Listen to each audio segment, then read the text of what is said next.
sekali lagi berikan tepuk tangan saudara-saudara. Haleluya. Terima kasih Bapa. Terima kasih Tuhan. Sungguh seperti pujian kami barusan. Dunia dan segala kemegahannya, dunia dan segala kemewahannya tidak bisa menjauhkan kami dari kasih-Mu. Tidak akan bisa menggoyahkan iman kami untuk mengiring Engkau Bapa. Terima kasih Tuhan. Sampai kapanpun hati kami tetap menyembah-Mu. Sampai kapanpun mata kami tetap memandang-Mu Tuhan. Sebab Engkaulah kebenaran, Engkaulah kehidupan itu Bapa. Terima kasih Tuhan, terima kasih. Di penghujung, di awal bulan ini kami bersyukur Tuhan masih memberikan kami kesempatan untuk boleh beribadah kepada-Mu dengan tubuh yang sehat. Terima kasih Bapa, terima kasih. Kami percaya korban syukur pujian penyembahan kami pagi hari ini sudah menjadi persembahan yang harum di hadirat-Mu Bapa. Kami mau belajar setiap kali datang kepada-Mu tidak dengan tangan yang hampa, melainkan kami akan selalu membawa korban syukur pujian penyembahan kami kepada-Mu. Terima kasih Bapa memberkati tim PAW sebagai imam-imam Lewi yang sudah membawa kami masuk ke ruang Maha Kudus-Mu. Berkati, tambahkan urapan dan kuasa-Mu atas setiap mereka yang sedang melayani pagi hari ini Bapa. Terpujilah nama-Mu Tuhan, demikian juga buat setiap kami, kalau sebentar kami akan mendengar isi hati Tuhan, urapi hamba-Mu, urapi setiap kami Bapa.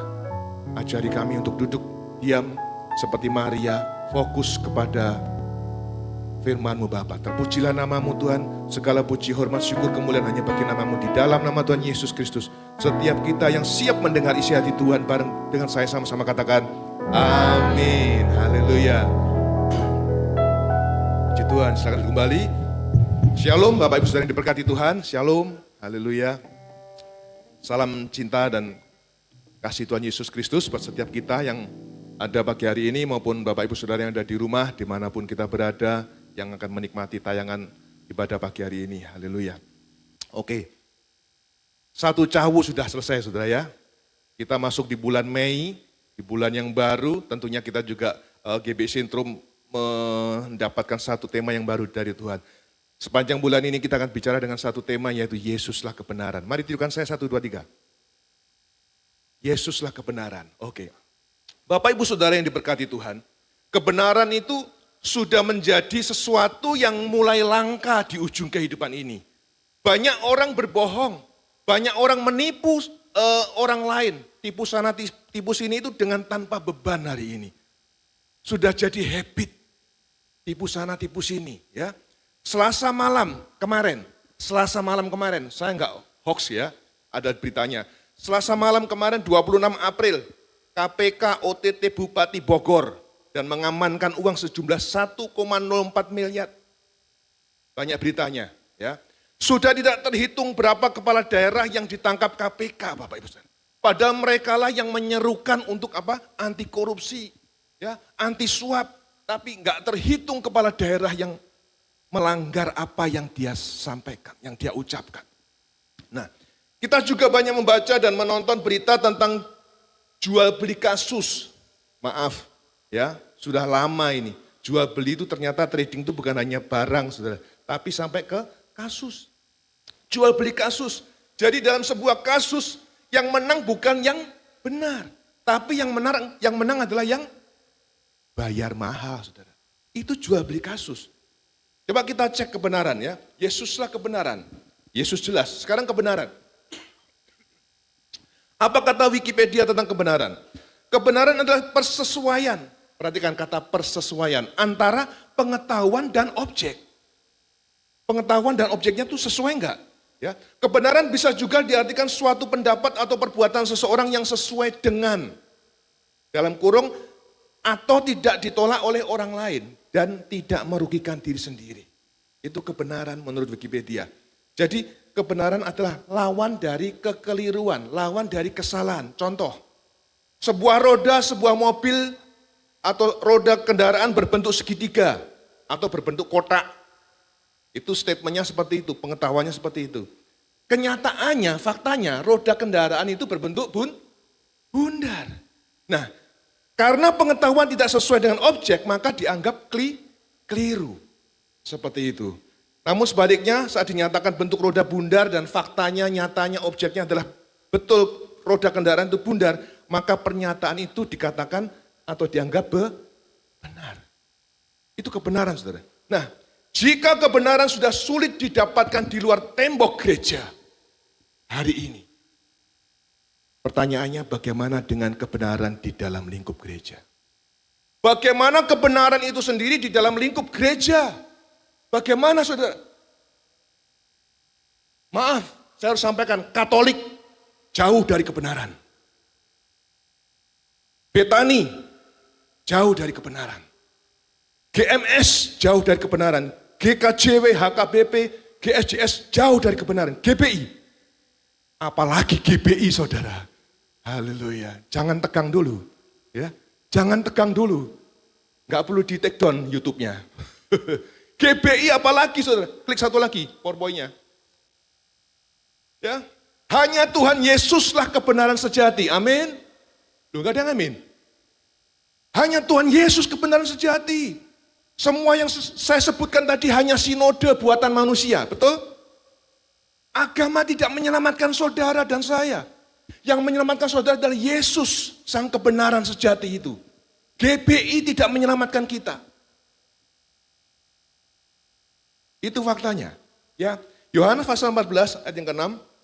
Yohanes pasal 14 ayat yang ke-6, kata Yesus kepadanya, akulah jalan dan kebenaran. Jesus said unto him, I'm the way, the truth. Perhatikan ada G225. Itu bahasa aslinya ada alaitia. Atau biasa kita baca aletheia. Alaitia. Itulah kebenaran, the truth. Pertanyaannya saat ini, mengapa Tuhan Yesus menyebut dirinya sebagai kebenaran? Mengapa Tuhan Yesus Kristus Isa Al-Masih menyebut dirinya sebagai alaitia? Kenapa, saudara? Ya, jawabannya adalah karena hanya melalui dirinya. Hanya melalui dirinya Tuhan Yesus Kristus Isa Al-Masih, seseorang akan diselamatkan dan menerima kehidupan kekal di surga. Amin. Haleluya. Tuhan Yesuslah kebenaran itu. Dia mati di kayu salib dan bangkit pada hari ke-3. Kita baru memperingati Jumat Agung, betul? 15 April kemarin. Dan merayakan kemenangan atau kebangkitan Tuhan di hari Minggunya. Dan nanti tanggal 26 Mei kita merayakan kebangkitan, kenaikan Tuhan Yesus ke surga. Ini rangkaian kemenangan-kemenangan kita. Ya, haleluya. Jalan-jalan yang lain mungkin saja tampak indah dan benar. Indah di depan, saudara. Jalan ini bagus, jalan ini indah. Di depan indah dan benar, tapi ujungnya menuju kepada maut. Mautnya bukan sementara, tapi kebinasaan kekal, saudara. Maut abadi, saudara. Hanya Isa Al-Masih satu-satunya jalan yang benar menuju kehidupan kekal. Jalan yang benar. Sebagai pengikut Isa Al-Masih, saudara dan saya, sang kebenaran itu, kita pun wajib hidup dalam kebenaran. Kita nggak mungkin mengaku sebagai pengikut Kristus, KTP-nya Kristen, setiap minggu beribadah, tapi kita tidak hidup dalam kebenaran. Sementara Tuhan Yesus Kristus yang kita sembah adalah kebenaran itu. Gak mungkin. 1 Yohanes pasal 3 ayat 10. 1 Yohanes pasal 3 ayat 10. Inilah tandanya anak-anak Allah dan anak-anak iblis. Setiap orang yang tidak berbuat kebenaran, perhatikan, yang tidak berbuat kebenaran tidak berasal dari Allah. Demikian juga barang siapa yang tidak mengasihi saudaranya. Jadi Bapak Ibu Saudara, salah satu tanda ketika kita menyatakan diri hidup dalam kebenaran, saudara dan saya harus mengasihi saudara kita. Salah satu tanda, sudahkah kita mengasihi saudara kita? Siapa saudara kita? Sesama kita, saudara. Mengasihi seperti kita mengasihi diri sendiri. Itu salah satu tanda kalau kita hidup dalam kebenaran. Sekarang bagaimana, Pak? Bagaimana agar kita mendapatkan kebenaran yang membawa kita pada kehidupan kekal itu? Gimana? Bagaimana caranya? Ya, jawabannya adalah saudara dan saya harus tetap dalam firman-Nya. Kita harus tetap dalam firman-Nya. Gak bisa enggak. Kita baca Yohanes pasal 8 ayat yang ke-31 dan 32. Yohanes 8:31. Maka katanya Tuhan Yesus Kristus, maka kata Tuhan Yesus kepada orang-orang Yahudi yang percaya kepadanya, jikalau kamu tetap Jikalau kamu tetap dalam firman-Ku, kamu benar-benar adalah murid-Ku. Yang kedua, pasal 8:32, dan kamu akan mengetahui kebenaran dan kebenaran itu akan memerdekakan kamu. Jadi dengan tetap tinggal dalam firman-Nya, yang pertama kita akan benar-benar menjadi murid Tuhan. Dan yang kedua kita akan mengetahui kebenaran yang memerdekakan itu. King James Version katakan, and ye shall know the truth. Sama, the truth di sini G225, aletheia, sama. And the truth shall make you free. Kebenaran itu akan membebaskan saudara. Nah, firman Tuhan itu sendiri ketika kita dikatakan tetap dalam firman-Ku. Firman itu apa? Firman itu adalah Allah. Firman itu adalah Allah sendiri, saudara. Yohanes pasal 1 ayat yang ke-1. Yohanes 1 ayat 1. Pada mulanya adalah apa? Firman. Pada mulanya adalah firman. Firman itu bersama-sama dengan Allah dan firman itu adalah Allah. Haleluya. Untuk tetap dalam firman-Nya kita harus memiliki waktu pribadi dengan Allah. Gak bisa enggak. Waktu pribadi dengan Allah. Untuk tetap di dalam Allah. Ya. Sudahkah kita memiliki waktu pribadi dengan Allah hari ini? Setiap hari saudara. Sudahkah? Seringkali saya ingatkan hal ini. Ya, gak peduli saudara setahun menjadi pengikut Kristus, 5 tahun kita menjadi pengikut Kristus, 10 tahun, 15 tahun. Tapi sudahkah kita memiliki waktu pribadi bersama dengan Allah setiap hari secara rutin? Atau kita lebih banyak menghabiskan waktu kita untuk hal-hal yang lain? Sudah waktunya saudara. Ya, kita ada di ujung kehidupan, sangat ujung. Sebentar lagi Tuhan datang. Ini kalau Rusia, Ukraina nggak segera selesai, NATO ikut campur tangan, Amerika juga, waduh, nggak tahu deh, perang dunia ketiga sudah. BBM aja sudah naik kan, imbas dari perang di sana. Ya, kita berdoa dengan sungguh-sungguh. Nah, tetap dalam firman-Nya. Tetap dalam firman-Nya itu artinya yang pertama, kita tinggal di dalam firman-Nya. Kita tinggal di dalam Allah, karena firman itu adalah Allah. Setiap kita memang tidak mungkin lepas dari dosa. Setuju? Gak mungkin kita lepas dari dosa. Kita masih hidup dalam daging. Kita bisa jatuh dalam dosa. Kita masih mungkin. Tapi saudara, dengan tinggal di dalam firman Tuhan, dengan tinggal di dalam Allah, kita akan dimerdekakan dari dosa. Tinggal di sini artinya tetap tidak berpindah-pindah. Seperti saya tinggal di Citra Garden Blok C2 nomor 45, saya tinggal di sana. Saya tetap di sana. Di alamat itu, saya order ke lapak-lapak online, itu alamat saya. Saya nggak pindah-pindah. Itu artinya tetap tinggal di dalam firman, tetap tinggal di dalam Allah. Yang kedua, tetap dalam firman-nya itu artinya, yang kedua, sikap dan karakter kita sesuai dengan firman Tuhan. Sikap dan karakter, lengkap, bukan hanya sikap kita, tapi karakter kita sesuai dengan firman-Nya. Kita melakukan semua perintah Tuhan yang ada di dalam Alkitab. Bukan hanya yang mudah kita lakukan, yang sulit enggak kita lakukan. Tidak begitu, saudara. Semua perintah Tuhan yang gampang, perintah Tuhan yang sulit, semua kita lakukan. Di mana hukum yang utama dan terutama dalam Alkitab adalah apa? Mengasihi Allah dan sesama. Inilah yang akan menentukan perubahan dalam hidup kita. Dan membuat kita bisa menikmati semua yang telah Tuhan janjikan dan sediakan. Seringkali kita berdoa, bahkan ambil waktu untuk puasa, tetapi merasa jawaban doa kita kok lama nggak dijawab Tuhan ya. Koreksi diri kita, saudara. Kalau kita sudah hidup di dalam kebenaran, ketika kita sikap dan karakter kita sudah sesuai dengan firman Tuhan, maka ini loh, semua yang Tuhan janjikan dan sediakan itu pasti kita alami kok. Serius. Serius. Ya, koreksi diri. Gak usah menyalahkan siapa-siapa, apalagi menyalahkan Tuhan. Tapi koreksi. Mungkin kita masih belum hidup dalam kebenaran. Nah, saya lanjutkan. Roh Kudus di dalam 1 Yohanes pasal 5 ayat 6. Roh Kudus juga adalah kebenaran. Roh Kudus juga kebenaran. 1 Yohanes pasal 5 ayat yang ke-6. Inilah dia yang telah datang dengan air dan darah, yaitu Yesus Kristus. Bukan saja dengan air, tetapi dengan air dengan darah. Dan rohlah yang memberi kesaksian, karena roh adalah aletheia. Roh Kudus adalah kebenaran sama, ya. Terus mengapa Pak kita harus mengejar dan mendapatkan kebenarannya itu? Kenapa saudara dan saya selama hidup di bumi ini harus soro-soro ya, bersusah-susah untuk mendapatkan kebenarannya itu? Ya. Yang pertama, karena kebenarannya memberi kita kehidupan kekal. Mari tunjukkan saya, 1, 2, 3. Ada orang di sini saudara? Haleluya. Yang pertama, 1, 2, 3. Yohanes pasal 14 ayat yang ke-6. Yohanes 14 ayat yang ke-6. Kata Yesus kepadanya, akulah jalan dan kebenaran dan hidup. Di sini hidup yang kekal saudara. Jadi kebenarannya itu memberi kita kehidupan abadi. Nanti di surga bersama dengan Tuhan. Sebab itu kita harus mendapatkan dan terus mengejar sampai kita mendapatkan kebenarannya itu. Yang kedua, alasannya apa? Karena kebenarannya membebaskan kita dari dosa. Hanya kebenarannya yang akan membebaskan saudara dan saya dari dosa. Dosa itu membelenggu, saudara. Dosa itu mengikat.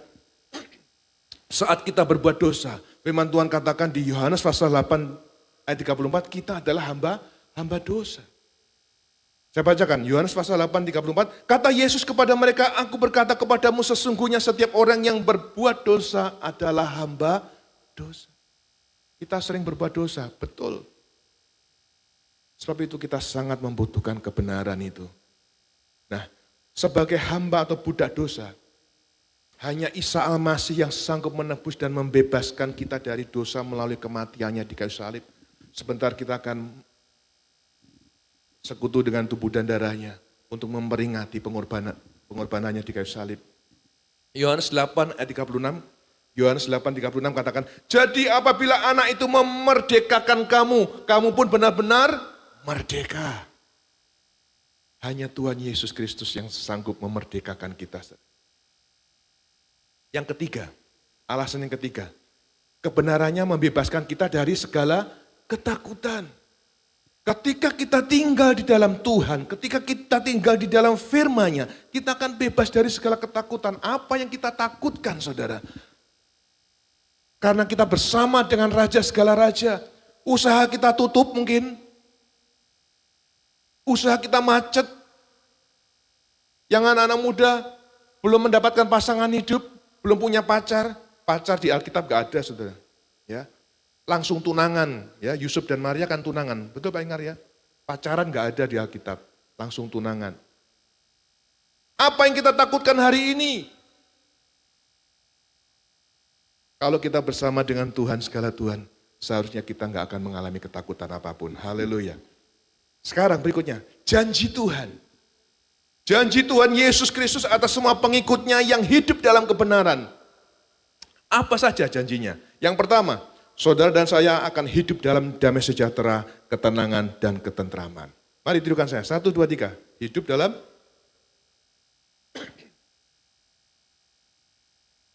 ini kalimatnya sederhana, saudara. Damai sejahtera, ketenangan, ketentraman. Tapi ketiga hal ini dicari semua orang hari ini, betul? Semua orang mencari damai sejahtera. Semua orang mencari ketenangan. Semua orang mencari ketentraman. Dan kita tahu cara mendapatkannya pagi ini apa? Kita harus hidup dalam kebenarannya. Karena itu janji Tuhan. Saya bacakan, Yesaya pasal 32 ayat 17. Yesaya 32 ayat 17, di mana ada kebenaran, di situ akan tumbuh damai sejahtera. Dan akibat kebenaran bukan negatif tapi positif ya. Akibat kebenaran ialah ketenangan dan ketentraman untuk selama-lamanya, saudara. Keren enggak? Bukan untuk sementara, untuk selama-lamanya. Ya. King James Version katakan, and the work of righteousness shall be peace. Damai sejahtera. And the effect of righteousness, apa? Quietness and assurance forever. Bukan sementara, tapi selamanya. Pengikut Kristus yang hidup dalam kebenaran, harusnya akan mengalami damai sejahtera, ketenangan, dan ketentraman. Artinya apa? Artinya apa? Kita studi dengan baik dan sungguh-sungguh. Anak-anak muda, kita studi dengan baik dan sungguh-sungguh. Kita tidak bolos kuliah, sekalipun Zoom, ya masih Zoom yang lalu, beberapa udah tatap muka sekarang ya. Sekalipun Zoom kita nggak bolos ketika sekolah. dan kita mengerjakan semua tugas dengan baik. Itu kalau kita hidup dalam ketenangan, ketentraman, dan damai sejahtera. Coba perhatikan buat anak-anak muda yang sekolah, yang kuliah. Kalau kita nggak ngerjakan tugas, kita nggak sekolah, nggak kuliah dengan baik, kita tenang nggak? Nggak tenang. Aku lulus nggak ya? Aku lulus nggak ya? Tugas nggak dikerjakan, saudara. Hatinya nggak tenang, hatinya nggak damai sejahtera. Itu yang terjadi. Ya, berikutnya, artinya hidup dalam damai sejahtera, ketenangan dan ketentraman apa? Kita tidak merokok, kita nggak minum miras dan menonton blue film. Serius, saudara. Ini bukan hanya anak muda, semua. Ketika kita nggak mengotori, nggak mencemari bait Tuhan, tubuh kita kan bait Allah. Ketika kita masuki asap rokok, kita melanggar bait Allah. Kita nggak menguduskan bait Allah. Dan itu dosa. Saat kita curi-curi waktu merokok, ya, minum minuman keras, menonton blue film, orang lain nggak tahu mungkin. Pasangan kita nggak tahu mungkin, tapi hati kita nggak tenang. Hati kita jauh dari damai sejahtera. Jauh, saudara. Ya. Kita berbisnis, ya, kita berbisnis dan bekerja dengan jujur, tidak curang dan tipu sana sini. Itu artinya kita hidup dalam damai sejahtera, tenang dan tentram. Bisnis jujur, gak curang. Waktu saya masih bekerja, saya buat PO, jebret, saya kirim PO ke supplier-supplier. Sekalipun ada yang menawarkan banyak hal, tapi saya tetap membuat PO ke supplier yang barangnya ori, harganya terbaik. Itu yang saya kirimi PO. Saya nggak curang. Ketika ada tim audit, internal audit, eksternal audit, mau mengaudit pekerjaan saya pun saya bisa menunjukkan buktinya. Penawaran-penawaran dari supplier semua ada. Ini Pak, kalaupun ditanya. Saya bekerja dengan baik, dengan jujur, tidak curang, tidak tipu sana, tipu sini. Berikutnya, hidup dalam ketenangan, damai sejahtera, dan ketentraman. Suami istri hidup setia, saling mengasihi dan menghormati. Maka hidupnya pasti tenang, damai sejahtera. Enggak gelisah, enggak dipenuhi kekhawatiran. Seperti itu. Sekarang masuk poin yang kedua. Poin yang kedua. Oke, janji Tuhan atas setiap pribadi yang hidup dalam kebenaran. Yang kedua adalah hidup dalam pemeliharaan Tuhan sekaligus menjadi berkat untuk banyak orang. Bukan hanya diberkati, bukan hanya dipelihara Tuhan. Tapi sekaligus jadi berkat buat banyak orang. Mazmur 37 ayat yang ke-23. Tuhan menetapkan langkah-langkah orang yang hidupnya berkenan kepadanya. The step of a good man are ordered by the Lord. And he delighted in his way. Saya lanjutkan ayat 24. Apabila ia jatuh, tidaklah sampai tergeletak sebab Tuhan menopang tangannya. Ketika kita hidup dalam kebenaran, janji Tuhan ini, saudara. Sekalipun kita jatuh, kita digandeng Tuhan. Bisa jatuh nggak? Bisa, namanya anak-anak suka ke kiri, suka ke kanan. Betul, Bram? Gwen, Kenes, sudah digandeng sama Abram. Tapi suka meleng kesandung. Ya enggak? Kita suka toleh sana, toleh sini. Kita suka lihat kiri, lihat kanan. Melihat kemewahan dunia, gemerlap dunia. Suka main mata dengan dosa. Itu kita sebagai anak. Sehingga sekalipun tangan Tuhan menuntun kita kejeduk, kita jatuh, kita kesandung. Tapi karena kita hidup dalam kebenaran firman Tuhan. Ketika tangan Tuhan menggandeng kita nggak akan sampai tergeletak. Sebab Tuhan menopang tangan kita. Tapi kalau kita nggak berjalan bersama dengan Tuhan, tidak hidup dalam kebenaran. Ketika kita jatuh yang delosor, saudara. Ya, lecet semua, seperti itu. Ayat yang ke-25, Mazmur 37, 25. Dahulu aku muda, sekarang telah menjadi tua, tetapi tidak pernah kulihat orang benar ditinggalkan. Saudara dan saya sebagai pengikutnya tidak akan pernah ditinggalkan. Atau anak cucunya meminta-minta roti. Ini janji Tuhan, pemeliharaan Tuhan atas setiap kita. Bukan hanya sampai ke anak kita, tapi bahkan sampai ke cucu kita. Anak cucunya tidak pernah kulihat orang benar ditinggalkan, atau anak cucunya meminta-minta roti. Sampai ke anak dan cucu kita pun, mereka tidak akan meminta-minta roti. Itu pemeliharaan Tuhan yang luar biasa. Amin. Haleluya. Ayat yang ke-26. Tiap hari ia menaruh belas kasihan dan memberi pinjaman dan anak cucunya menjadi berkat. Anak cucu kita bukan hanya tidak meminta-minta roti kepada orang lain, tetapi firman Tuhan katakan anak cucu kita akan menjadi berkat buat orang lain. Kita akan menaruh belas kasihan dan kita akan memberi pinjaman. Bukan begini saudara. Tapi tangan saudara dan saya ketika hidup dalam kebenaran dan dipelihara Tuhan, tangan kita akan di atas. Memberi. Firman Tuhan di bagian yang lain katakan lebih berkat memberi daripada menerima. Hari ini masih banyak anak Tuhan pengikut Kristus yang mentalnya suka meminta-minta. Tangannya gini terus saudara. Kepada siapapun tangannya begini. Anak Tuhan. Mental seperti ini yang perlu didoakan supaya bertobat. Dan tangannya berubah menjadi di atas. Memberi. Pemeliharaan Tuhan atas kita nyata. Yang ketiga, janji yang ketiga. Kita akan hidup dalam perlindungan Tuhan.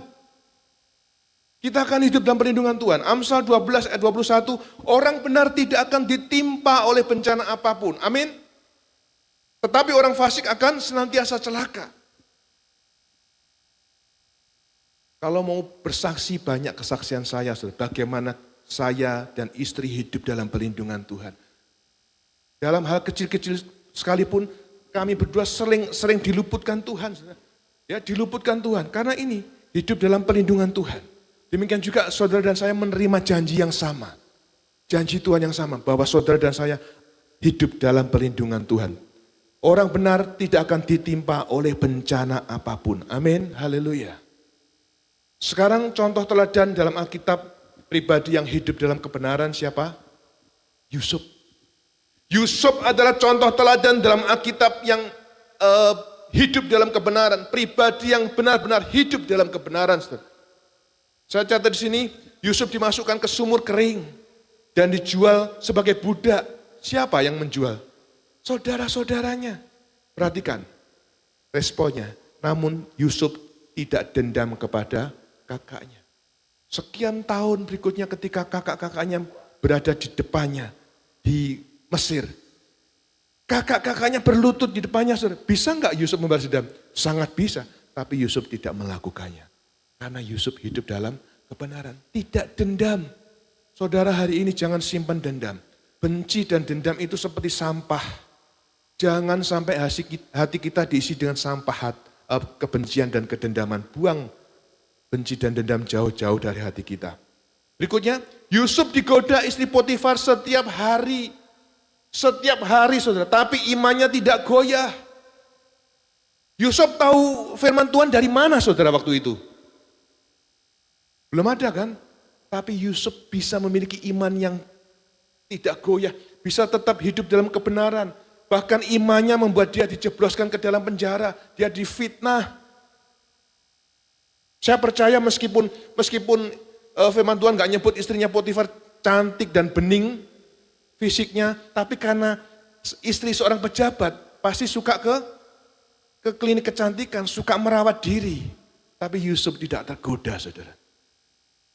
Ya, Yusuf tidak tergoda, imannya tetap kuat. Bahkan perjuangan imannya membuatnya harus masuk ke penjara. Poin berikutnya apa? Yusuf dilupakan jasanya oleh juru minuman raja. Tapi dia tidak membalas. Bisa enggak dia pecat dan gantung juru minuman raja? Bisa, dia orang nomor 2 di Mesir. Kejadian 40:14 katakan, kejadian 40:14, tetapi ingatlah kepadaku. Ini katanya Yusuf setelah juru minuman raja diartikan mimpinya. Tetapi ingatlah kepadaku apabila keadaanmu telah baik nanti, tunjukkanlah terima kasihmu kepadaku dengan menceritakan hal ihwalku kepada Fir'aun dan tolonglah keluarkan aku dari rumah ini. Yusuf belum tahu waktu itu kalau dia nantinya akan menjadi orang nomor 2 di Mesir. Setelah Fir'aun. Dia dilupakan. Kita pernah dilupakan atau bahkan sering dilupakan oleh orang lain. Tetap hidup dalam kebenaran, saudara. Jangan membalas. Jangan membalas. Yusuf sudah lakukan hal itu. Haleluya. Dan kita semua tahu bagaimana akhir hidup Yusuf. Dia menjadi orang kedua setelah Fir'aun. Dan menjadi berkat bagi keluarga dan bangsanya. Yang dibawa pindah itu bukan hanya keluarganya, istri dan anaknya. Semua. Ya, ayahnya, saudara-saudara diboyong ke Mesir. Dan Fir'aun apa? Pilih tempat terbaik di Mesir, tinggal di sana. Keren gak saudara? Ketika saya baca firman Tuhan ini selalu geleng-geleng kepala. Yang pindah itu banyak, bukan hanya 1-2 orang. Itu akhir hidup Yusuf. Ya, mari Bapak Ibu Saudara yang diberkati Tuhan, kita tahu bahwa keselamatan itu memang anugerah. Keselamatan itu memang pemberian cuma-cuma dari Allah Bapa kepada kita. Namun keselamatan yang sudah kita terima itu harus dipertahankan. Keselamatan itu harus diperjuangkan dengan cara hidup dalam kebenaran. Kita harus terus hidup dalam kebenaran. Susah saudara, memang susah. Ketika lingkungan kita semua mengatakan kebenaran itu nomor 2, nomor 3. Firman Tuhan minta kita tetap hidup dalam kebenaran. Itu yang susah. Gak mudah. Namun ada berkat luar biasa yang kita dengar barusan. Bagi kita semua yang hidup dalam kebenaran. Apa? Saya ulang. Yang pertama kita akan hidup dalam damai sejahtera, ketenangan dan ketentraman. Yang kedua kita akan hidup dalam pemeliharaan Tuhan, sekaligus menjadi berkat buat banyak orang. Yang ketiga kita akan hidup dalam perlindungan Tuhan. Ayat terakhir Amsal 15 ayat 9. Amsal 15 ayat 9. Jalan orang fasik adalah kekejian bagi Tuhan. Tetapi siapa mengejar kebenaran? Apa saudara? Dikasihinya. Kalau yang mengasihi saudara dan saya adalah Yesus Kristus Tuhan, kita nggak perlu yang lain. Kita cukup dikasih oleh Tuhan Yesus Kristus. Amin. Haleluya. Selamat berjuang hidup dalam kebenaran. Tuhan Yesus memberkati. Mari kita bangkit berdiri, kita tutup Alkitab kita.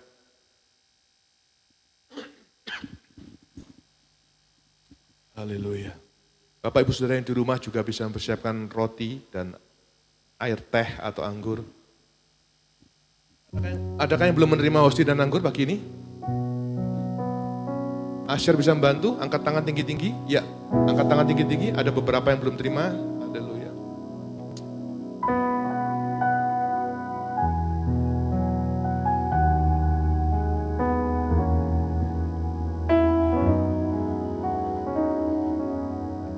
Di depan ini Pak, Bu, depan.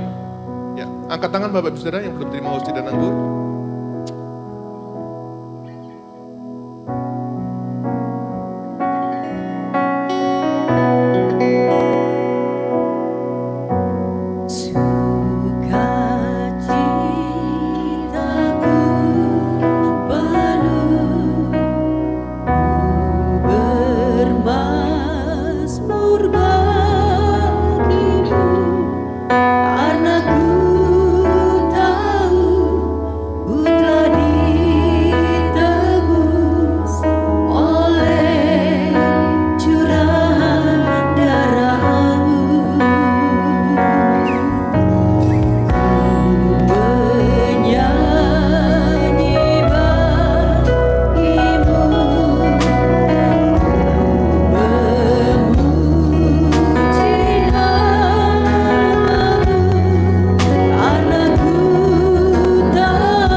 Bapak Ibu Saudara yang diberkati Tuhan, sebelum kita bersekutu dengan tubuh dan darahnya, saya mau berdoa buat setiap kita.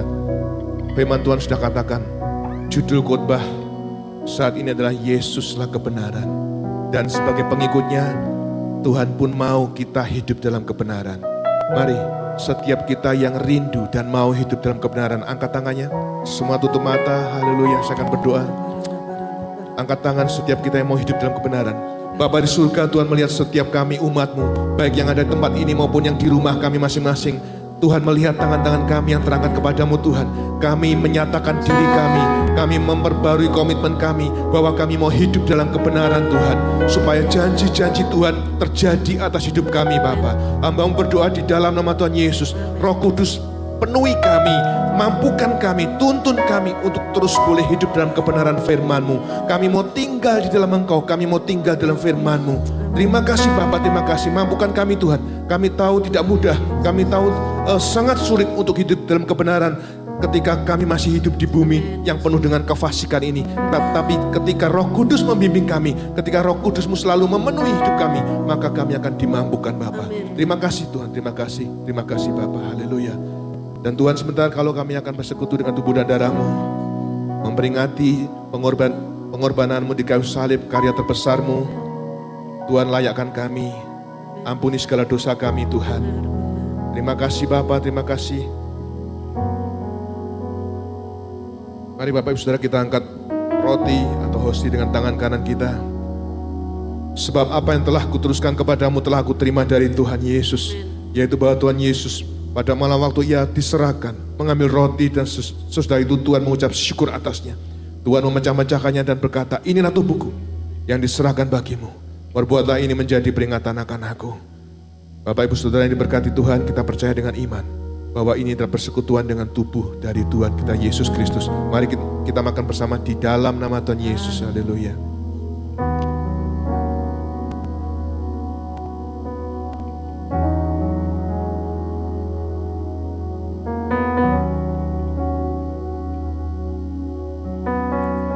Terima kasih Tuhan, terima kasih Bapa. Mari kita sama-sama mengangkat cawan yang berisi anggur. Haleluya, Yesus Tuhan, terima kasih.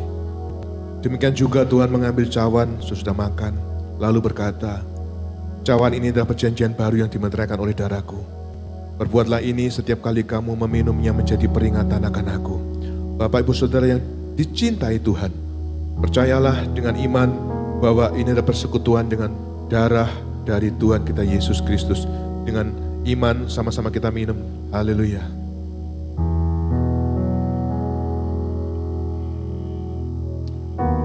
Terima kasih. Terima kasih. Darah-Mu Yesus sucikan. Mari kita naikkan ucapan syukur kita kepada Tuhan, segala Tuhan. Bebaskan.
Tuhan, berikan tepuk tangan sorak-sorai yang buat Allah kita. Haleluya.